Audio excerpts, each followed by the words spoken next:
Now we're back to learning Affinity in the year day 19.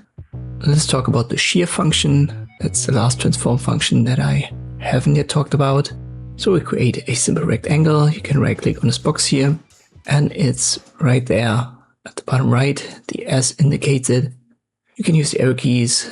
There's a drop down with a slider and it makes a difference what reference point you use. So this would be the top left.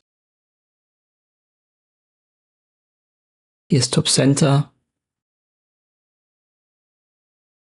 Here's top right. And here's full center. And you can see it gets sheared differently, or it gets a different fixed point, you could say, and then shears the rest around it.